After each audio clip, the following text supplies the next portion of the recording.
Dracula by Bram Stoker. How these papers have been placed in sequence will be made manifest in the reading of them. All needless matters have been eliminated, so that a history almost at variance with the possibilities of later-day belief may stand forth as simple fact. There is throughout no statement of past things, wherein memory may err, for all the records chosen are exactly contemporary, given from the standpoints and within the range of knowledge of those who made them. Dracula, Chapter 1. Jonathan Harker's Journal, 3rd May. Bistritz. Left Munich at 8:35 p.m. on 1st May, arriving at Vienna early next morning. Should have arrived at 6:46. But train was an hour late. Budapest seems a wonderful place, from the glimpse which I got of it from the train, and the little eye could walk through the streets. I feared to go very far from the station, as we had arrived late and would start as near the correct time as possible. The impression I had was that we were leaving the west and entering the east, the most western of splendid bridges over the Danube, which is here of noble width and depth, took us among the traditions of Turkish rule. We left in pretty good time, and came after nightfall to Klausenburg. Here I stopped for the night at the Hotel Royal. I had for dinner, or rather supper, a chicken done up some way with red pepper, which was very good but thirsty. Memorandum: get recipe for Mina. I asked the waiter, and he said it was called paprika Händel, and that, as it was a national dish, I should be able to get it anywhere along the Carpathians. I found my smattering of German very useful here. Indeed, I don't know how I should be able to get on without it. Having had some time at my disposal when in London, I had visited the British Museum and made search among the books and maps in the library regarding Transylvania. It had struck me that some foreknowledge of the country could hardly fail to have some importance in dealing with a nobleman of that country. I find that the district he named is in the extreme east of the country, just on the borders of 3 states, Transylvania, Moldavia, and Bukovina, in the midst of the Carpathian Mountains, one of the wildest and least known portions of Europe. I was not able to light on any map or work giving the exact locality of the Castle Dracula, as there are no maps of this country as yet to compare with our own Ordnance Survey maps. But I found that Bistritz, the post town named by Count Dracula, is a fairly well-known place. I shall enter here some of my notes, as they may refresh my memory when I talk over my travels with Mina. In the population of Transylvania, there are 4 distinct nationalities: Saxons in the south, and mixed with them the Wallachs, who are the descendants of the Dacians, Magyars in the west, and Zekelis in the east and north. I am going among the latter, who claim to be descended from Attila and the Huns. This may be so, for when the Magyars conquered the country in the 11th century, they found the Huns settled in it. I read that every known superstition in the world is gathered into the horseshoe of the Carpathians, as if it were the center of some sort of imaginative whirlpool. If so, my stay may be very interesting. Memorandum: I must ask the Count all about them. I did not sleep well, though my bed was comfortable enough, for I had all sorts of queer dreams. There was a dog howling all night under my window, which may have had something to do with it. Or it may have been the paprika, for I had to drink up all the water in my carafe and was still thirsty. Towards morning I slept, and was wakened by the continuous knocking at my door, so I guess I must have been sleeping soundly then. I had for breakfast more paprika, and a sort of porridge of maize flour, which they said was mamaliga, and eggplant stuffed with forcemeat, a very excellent dish, which they call impletata. Memorandum: get recipe for this also. I had to hurry breakfast, for the train started a little before 8, or rather it ought to have done so, for after rushing to the station at 7:30, I had to sit in the carriage for more than an hour before we began to move. It seems to me that the further east you go, the more unpunctual are the trains. What ought they to be in China? All day long we seemed to dawdle through a country which was full of beauty of every kind. Sometimes we saw little towns or castles on the top of steep hills, such as we see in old missals. Sometimes we ran by rivers and streams which seemed from the wide stony margin on each side of them to be subject to great floods. It takes a lot of water, and running strong, to sweep the outside edge of a river clear. At every station there were groups of people, sometimes crowds, and in all sorts of attire. Some of them were just like the peasants at home, or those I saw coming through France and Germany, with short jackets and round hats and homemade trousers. But others were very picturesque. The women looked pretty, except when you got near them, but they were very clumsy about the waist. They had all full white sleeves of some kind or other, and most of them had big belts, with a lot of strips of something fluttering from them like the dresses in a ballet. But of course there were petticoats under them. The strangest figures we saw were the Slovaks, who were more barbarian than the rest, with their big cowboy hats, great baggy dirty white trousers, white linen shirts, and enormous heavy leather belts, nearly a foot wide, all studded over with brass nails. They wore high boots, with their trousers tucked into them, and had long black hair and heavy black moustaches. They are very picturesque, but do not look prepossessing. On the stage, they would be set down at once as some old Oriental band of brigands. They are, however, I'm told, very harmless, and rather wanting in natural self-assertion. It was on the dark side of twilight when we got to Bistritz, which is a very interesting old place. Being practically on the frontier, for the Borgo Pass leads from it into Bukovina, it has had a very stormy existence, and it certainly shows marks of it. 50 years ago, a series of great fires took place, which made terrible havoc on 5 separate occasions. At the very beginning of the 17th century, it underwent a siege of 3 weeks, and lost 13,000 people, the casualties of war proper being assisted by famine and disease. Count Dracula had directed me to go to the Golden Crone Hotel, which I found, to my great delight, to be thoroughly old-fashioned, for of course I wanted to see all I could of the ways of the country. I was evidently expected, for when I got near the door, I faced a cheery-looking elderly woman in the usual peasant dress, white undergarment with long double apron front and back, of coloured stuff, fitting almost too tight for modesty. When I came close, she bowed and said, "The Herr Englishman?" "Yes," I said, "Jonathan Harker." She smiled, and gave some message to an elderly man in white shirt-sleeves, who had followed her to the door. He went, but immediately returned with a letter. "My friend, welcome to the Carpathians. I am anxiously expecting you. Sleep well tonight. At 3 tomorrow the diligence will start for Bukovina. A place on it is kept for you. At the Borgo Pass my carriage will await you and will bring you to me. I trust that your journey from London has been a happy one, and that you will enjoy your stay in my beautiful land. Your friend, Dracula, 4 May. I found that my landlord had got a letter from the Count, directing him to secure the best place on the coach for me. But on making inquiries as to details, he seemed somewhat reticent, and pretended that he could not understand my German.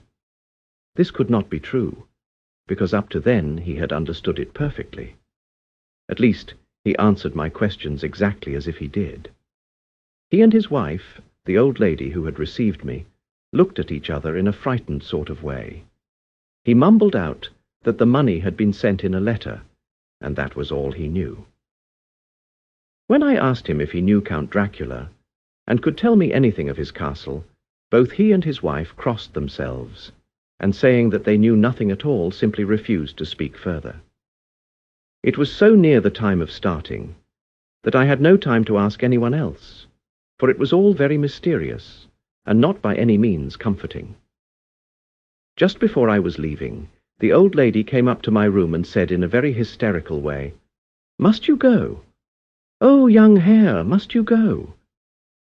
She was in such an excited state that she seemed to have lost her grip of what German she knew, and mixed it all up with some other language which I did not know at all. I was just able to follow her by asking many questions. When I told her that I must go at once, and that I was engaged on important business, she asked again, "Do you know what day it is?" I answered that it was the 4th of May. She shook her head as she said again, "Oh yes, I know that. I know that. But do you know what day it is?" On my saying that I did not understand, she went on, "It is the eve of St. George's Day. Do you not know that tonight, when the clock strikes midnight, all the evil things in the world will have full sway? Do you know where you are going and what you are going to?" She was in such evident distress that I tried to comfort her, but without effect. Finally she went down on her knees and implored me not to go, at least to wait a day or two before starting. It was all very ridiculous, but I did not feel comfortable. However, there was business to be done, and I could allow nothing to interfere with it. I therefore tried to raise her up, and said, as gravely as I could, that I thanked her, but my duty was imperative, and that I must go. She then rose and dried her eyes, and taking a crucifix from her neck, offered it to me. I did not know what to do, for as an English churchman, I have been taught to regard such things as in some measure idolatrous, and yet it seemed so ungracious to refuse an old lady meaning so well, and in such a state of mind. She saw, I suppose, the doubt in my face, for she put the rosary round my neck, and said, "For your mother's sake," and went out of the room. I am writing up this part of the diary whilst I am waiting for the coach, which is of course late, and the crucifix is still round my neck. Whether it is the old lady's fear, or the many ghostly traditions of this place, or the crucifix itself, I do not know, but I am not feeling nearly as easy in my mind as usual. If this book should ever reach Mina before I do, let it bring my goodbye. Here comes the coach. 5 May, the castle. The grey of the morning has passed, and the sun is high over the distant horizon, which seems jagged, whether with trees or hills I know not, for it is so far off that big things and little are mixed. I am not sleepy, and as I am not to be called till I awake, naturally I write till sleep comes. There are many odd things to put down, and lest who reads them may fancy that I dined too well before I left Bistritz, let me put down my dinner exactly. I dined on what they called robber steak, bits of bacon, onion, and beef, seasoned with red pepper, and strung on sticks and roasted over the fire, in the simple style of the London cat's meat. The wine was golden mediash, which produces a queer sting on the tongue, which is, however, not disagreeable. I had only a couple of glasses of this, and nothing else. When I got on the coach, the driver had not taken his seat, and I saw him talking with the landlady. They were evidently talking of me, for every now and then they looked at me, and some of the people who were sitting on the bench outside the door, which they call by a name meaning word-bearer, came and listened, and then looked at me, most of them pityingly. I could hear a lot of words often repeated, queer words, for there were many nationalities in the crowd. So I quietly got my polyglot dictionary from my bag and looked them out. I must say, they were not cheering to me, for amongst them were Ordog, Satan, Pokol, Hell, Stragoyka, Witch, Vrolok, and Vlkoslak, both of which mean the same thing, one being Slovak and the other Servian, for something that is either werewolf or vampire. Mem. I must ask the Count about these superstitions. When we started, the crowd round the inn door, which had by this time swelled to a considerable size, all made the sign of the cross, and pointed 2 fingers towards me. With some difficulty, I got a fellow passenger to tell me what they meant. He would not answer at first, but on learning that I was English, he explained that it was a charm or guard against the evil eye.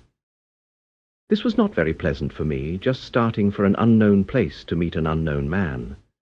But everyone seemed so kind-hearted and so sorrowful and so sympathetic that I could not but be touched. I shall never forget the last glimpse which I had of the inn-yard and its crowd of picturesque figures, all crossing themselves, as they stood round the wide archway, with its background of rich foliage of oleander and orange trees in green tubs clustered in the centre of the yard.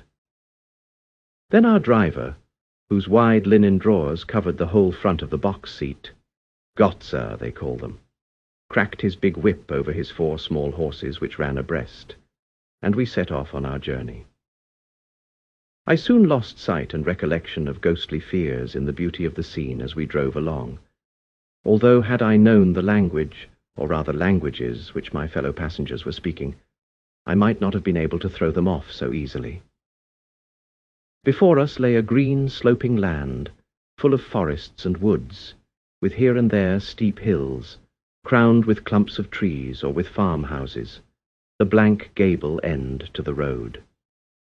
There was everywhere a bewildering mass of fruit blossom, apple, plum, pear, cherry, and as we drove by I could see the green grass under the trees spangled with the fallen petals.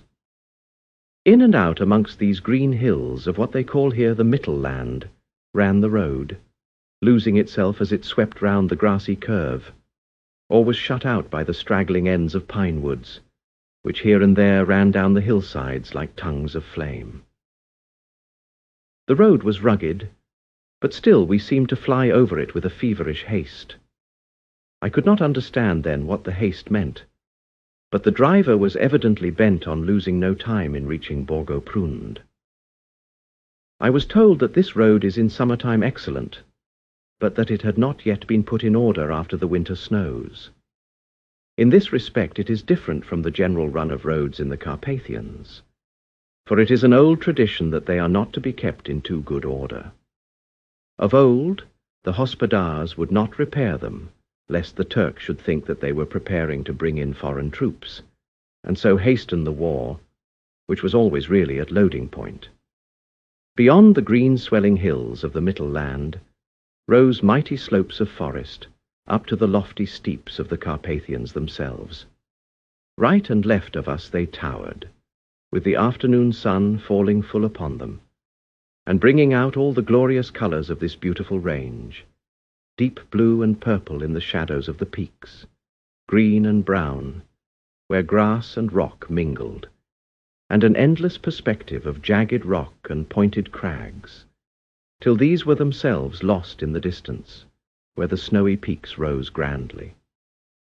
Here and there seemed mighty rifts in the mountains, through which, as the sun began to sink, we saw now and again the white gleam of falling water.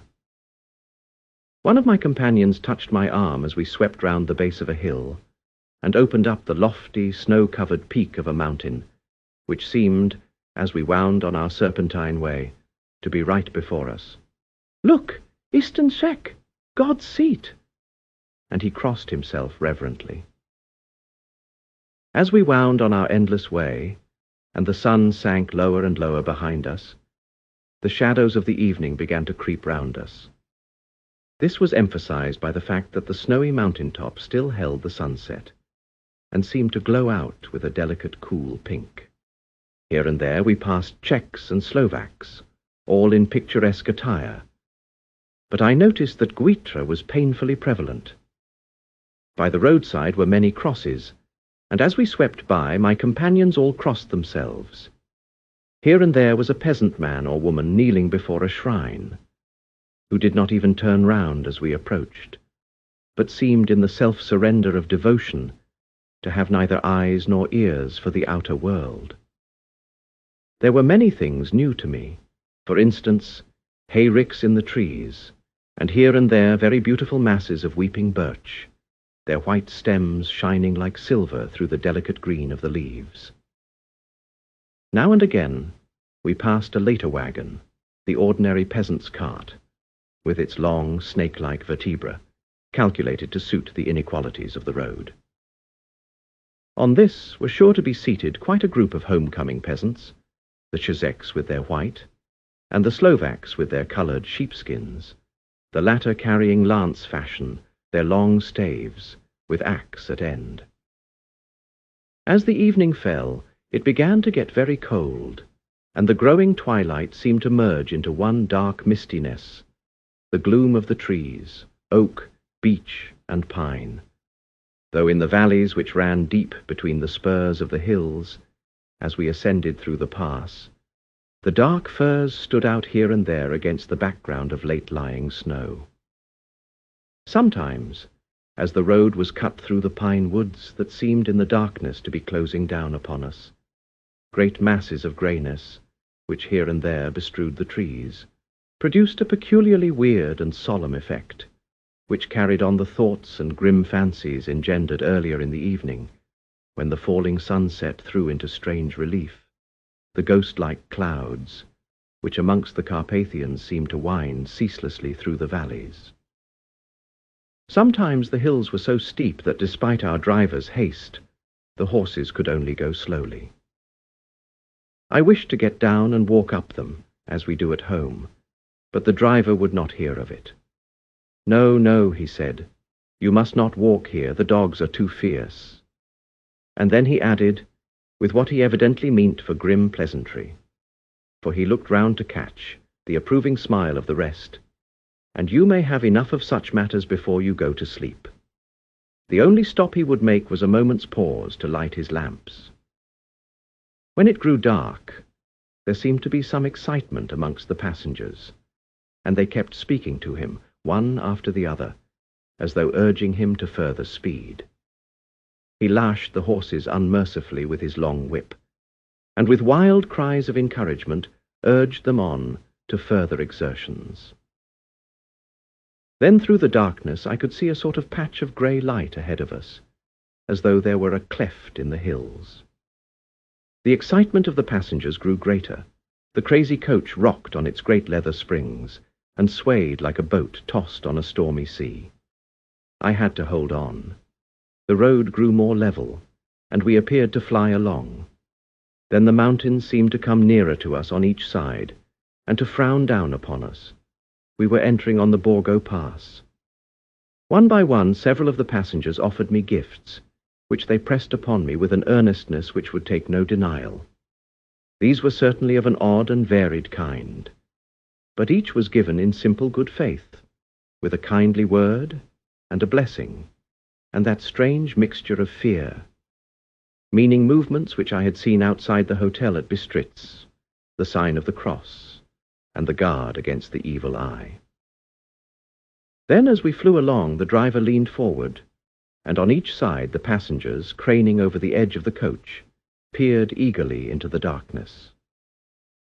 It was evident that something very exciting was either happening or expected, but though I asked each passenger, no one would give me the slightest explanation. This state of excitement kept on for some little time, and at last we saw before us the pass opening out on the eastern side. There were dark, rolling clouds overhead, and in the air the heavy, oppressive sense of thunder. It seemed as though the mountain range had separated two atmospheres, and that now we had got into the thunderous one. I was now myself looking out for the conveyance which was to take me to the Count. Each moment I expected to see the glare of lamps through the blackness, but all was dark.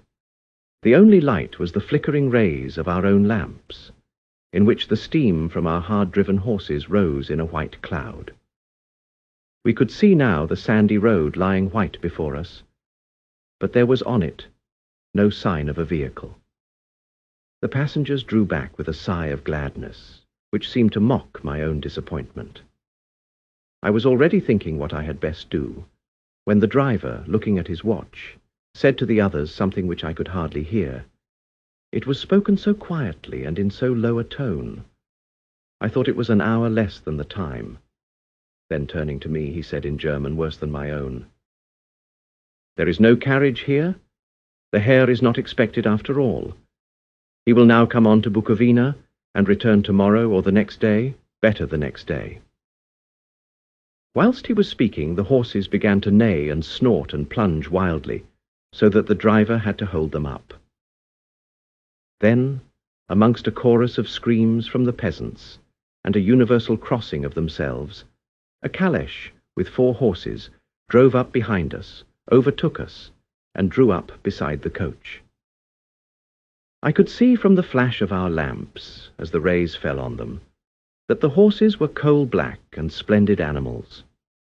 They were driven by a tall man, with a long brown beard and a great black hat, which seemed to hide his face from us. I could only see the gleam of a pair of very bright eyes, which seemed red in the lamplight, as he turned to us. He said to the driver, "You are early tonight, my friend." The man stammered in reply. "The English hare was in a hurry," to which the stranger replied, "That is why, I suppose, you wished him to go on to Bukovina. You cannot deceive me, my friend. I know too much, and my horses are swift." As he spoke, he smiled, and the lamplight fell on a hard-looking mouth, with very red lips and sharp-looking teeth, as white as ivory. One of my companions whispered to another the line from Berger's Lenore, "Den die Toten reiten schnell," for the dead travel fast. The strange driver evidently heard the words, for he looked up with a gleaming smile. The passenger turned his face away, at the same time putting out his 2 fingers and crossing himself. "Give me the hare's luggage," said the driver, and with exceeding alacrity my bags were handed out and put in the caleche. Then I descended from the side of the coach, as the caleche was close alongside, the driver helping me with a hand which caught my arm in a grip of steel. His strength must have been prodigious. Without a word he shook his reins, the horses turned, and we swept into the darkness of the pass. As I looked back, I saw the steam from the horses of the coach by the light of the lamps, and projected against it the figures of my late companions crossing themselves. Then the driver cracked his whip and called to his horses, and off they swept on their way to Bukovina. As they sank into the darkness, I felt a strange chill, and a lonely feeling came over me. But a cloak was thrown over my shoulders and a rug across my knees, and the driver said in excellent German, "The night is chill, mein Herr, and my master the Count bade me take all care of you. There is a flask of slivovitz, the plum brandy of the country, underneath the seat, if you should require it." I did not take any, but it was a comfort to know it was there all the same. I felt a little strangely, and not a little frightened. I think had there been any alternative I should have taken it, instead of prosecuting that unknown night journey. The carriage went at a hard pace straight along. Then we made a complete turn, and went along another straight road. It seemed to me that we were simply going over and over the same ground again, and so I took note of some salient point, and found that this was so. I would have liked to have asked the driver what this all meant, but I really feared to do so, for I thought that, placed as I was, any protest would have had no effect in case there had been an intention to delay. By and by, however, as I was curious to know how time was passing, I struck a match, and by its flame looked at my watch. It was within a few minutes of midnight. This gave me a sort of shock, for I suppose the general superstition about midnight was increased by my recent experiences. I waited with a sick feeling of suspense. Then a dog began to howl somewhere in a farmhouse far down the road, a long, agonized wailing, as if from fear. The sound was taken up by another dog, and then another and another, till, borne on the wind, which now sighed softly through the pass, a wild howling began, which seemed to come from all over the country, as far as the imagination could grasp it, through the gloom of the night. At the first howl, the horses began to strain and rear, but the driver spoke to them soothingly, and they quieted down, but shivered and sweated, as though after a run away from sudden fright. Then, far off in the distance, From the mountains on each side of us began a louder and a sharper howling, that of wolves, which affected both the horses and myself in the same way, for I was minded to jump from the caleche and run, whilst they reared again and plunged madly, so that the driver had to use all his great strength to keep them from bolting. In a few minutes, however, my own ears got accustomed to the sound, and the horses so far became quiet that the driver was able to descend and to stand before them. He petted and soothed them, and whispered something in their ears, as I have heard of horse-tamers doing, and with extraordinary effect, for under his caresses they became quite manageable again, though they still trembled. The driver again took his seat, and shaking his reins, started off at a great pace. This time, after going to the far side of the pass, he suddenly turned down a narrow roadway which ran sharply to the right. Soon we were hemmed in with trees, which in places arched right over the roadway till we passed as through a tunnel.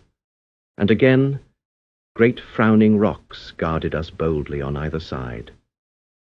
Though we were in shelter, we could hear the rising wind, for it moaned and whistled through the rocks, and the branches of the trees crashed together as we swept along. It grew colder and colder still, and fine, powdery snow began to fall, so that soon we and all around us were covered with a white blanket. The keen wind still carried the howling of the dogs, though this grew fainter as we went on our way. The baying of the wolves sounded nearer and nearer, as though they were closing round on us from every side. I grew dreadfully afraid, and the horses shared my fear. The driver, however, was not in the least disturbed. He kept turning his head to left and right, but I could not see anything through the darkness. Suddenly, away on our left, I saw a faint flickering blue flame. The driver saw it at the same moment. He at once checked the horses and, jumping to the ground, disappeared into the darkness. I did not know what to do, the less as the howling of the wolves grew closer. But while I wondered, the driver suddenly appeared again, and without a word took his seat, and we resumed our journey. I think I must have fallen asleep and kept dreaming of the incident, for it seemed to be repeated endlessly, and now, looking back, it is like a sort of awful nightmare. Once the flame appeared so near the road that even in the darkness around us I could watch the driver's motions. He went rapidly to where the blue flame arose. It must have been very faint, for it did not seem to illumine the place around it at all, and gathering a few stones, formed them into some device. Once there appeared a strange optical effect. When he stood between me and the flame, he did not obstruct it, for I could see its ghostly flicker all the same. This startled me, but as the effect was only momentary, I took it that my eyes deceived me straining through the darkness. Then for a time there were no blue flames, and we sped onwards through the gloom, with the howling of the wolves around us, as though they were following in a moving circle. At last there came a time when the driver went further afield than he had yet gone, and during his absence the horses began to tremble worse than ever, and to snort and scream with fright.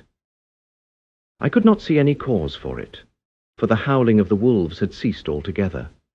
But just then the moon, sailing through the black clouds, appeared behind the jagged crest of a beetling pine-clad rock, and by its light I saw around us a ring of wolves, with white teeth and lolling red tongues, with long sinewy limbs and shaggy hair.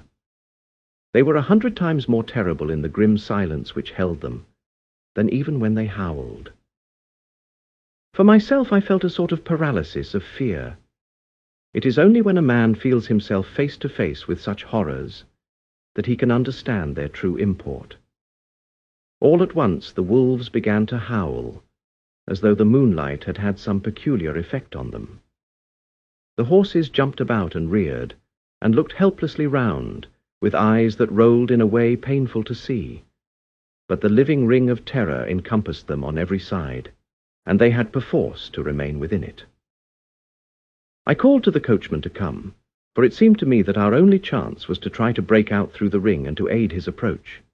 I shouted and beat the side of the caleche, hoping by the noise to scare the wolves from that side, so as to give him a chance of reaching the trap. How he came there, I know not, but I heard his voice raised in a tone of imperious command, and looking towards the sound, saw him stand in the roadway. As he swept his long arms, as though brushing aside some impalpable obstacle, the wolves fell back and back, further still. Just then, a heavy cloud passed across the face of the moon, so that we were again in darkness. When I could see again, the driver was climbing into the caleche, and the wolves had disappeared. This was all so strange and uncanny that a dreadful fear came upon me, and I was afraid to speak or move. The time seemed interminable as we swept on our way, now in almost complete darkness, for the rolling clouds obscured the moon. We kept on ascending, with occasional periods of quick descent, but in the main, always ascending. Suddenly, I became conscious of the fact that the driver was in the act of pulling up the horses in the courtyard of a vast ruined castle, from whose tall black windows came no ray of light, and whose broken battlements showed a jagged line against the moonlit sky.